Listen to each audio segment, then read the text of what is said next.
Game day. Florida vs. Florida State, ESPN, noon. After a year off due to COVID, and some program-altering developments on the Florida side, the Gators and Seminoles will renew their 63-year-old rivalry Saturday at the Swamp, Gainesville, Florida.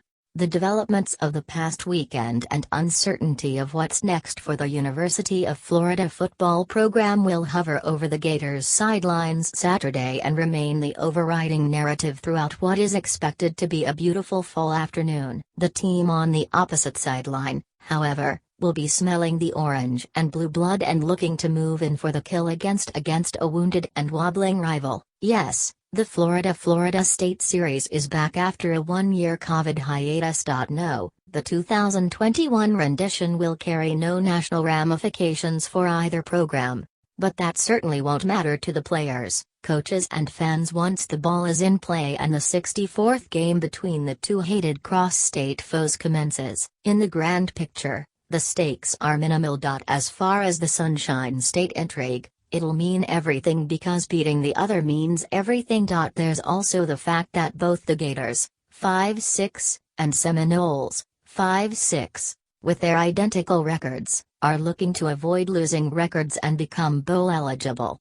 Last Sunday, Florida parted ways with Coach Dan Mullen about 18 hours after a 24-23 loss at Missouri that marked the team's fourth straight in Southeastern Conference play. At 2-6. The Gators not only secured the program's worst league record of the split division era that began in 1992, but their worst overall league since the infamous 0-10-1 season of 1979. UF Athletic Director Scott Strickland tabbed running backs coach, special teams coordinator Greg Knox to serve as interim head coach, a role he has been in before. In 2017, when Florida hired Mullen away from Mississippi State over Thanksgiving weekend, Knox took the Bulldogs' reins and guided them to a 31-27 victory over Louisville in the Gator Bowl. The situations, of course, differ in that Mullen was leaving for the positive things achieved by the program.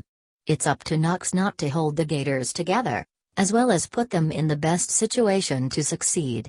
FSU will come in with some momentum. The Seminoles are on a two-game winning streak, having put together a last-minute, game-winning touchdown drive to beat rival Miami 31-28 on November 13, then defeat Boston College 26-23 on the road last week. This will mark the first crack at the Gators for Coach Mike Norvell, who took over at FSU, by way of Memphis, for the 2020 season and didn't get a chance to face them last season.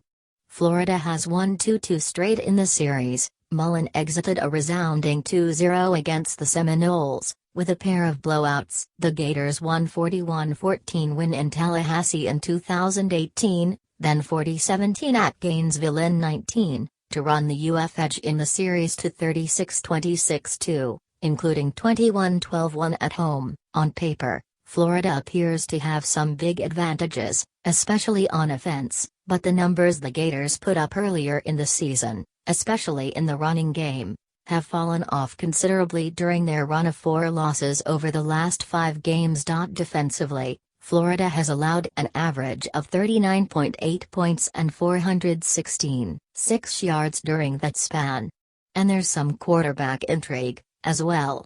Starter Emory Jones, 2,400 yards, 18 TD, 10 INT, was injured during practice Monday, and Knox reportedly will start redshirt freshman Anthony Richardson against the Seminoles. Richardson had some sonic boom moments earlier in the season, but struggled mightily, 3 turnovers in one half, in his lone start of the year, albeit against No. 1 Georgia. This time, he will face a defense ranked 71st nationally, including 58th against the run and 75th against the pass.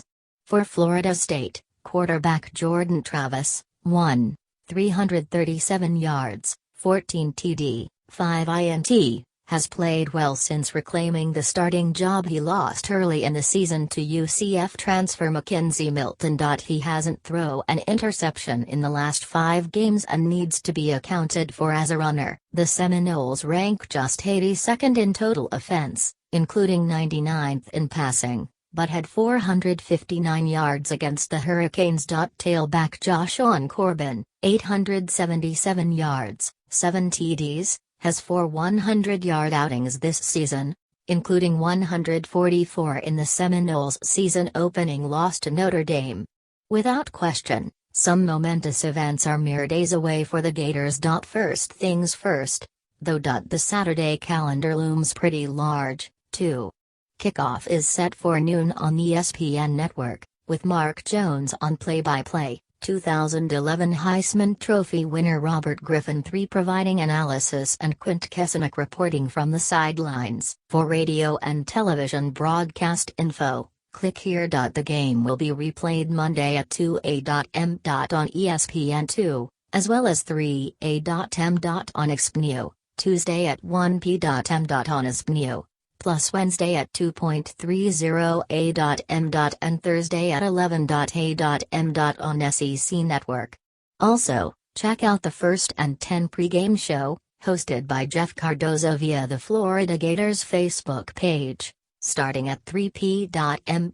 This week's lineup includes Chats tailback Dameon Pierce and defensive end Zachary Carter, mixed up segments with the mothers of both Carter and running back Malik Davis during the Samford game, and a feature on wide receiver Trent Whitmore. Finally, follow senior staff writer Scott Carter, at Gators Scott, for commentary and analysis throughout the game. FloridaGators.com will have complete coverage content from the game late Saturday night and follow-up content Sunday. Also,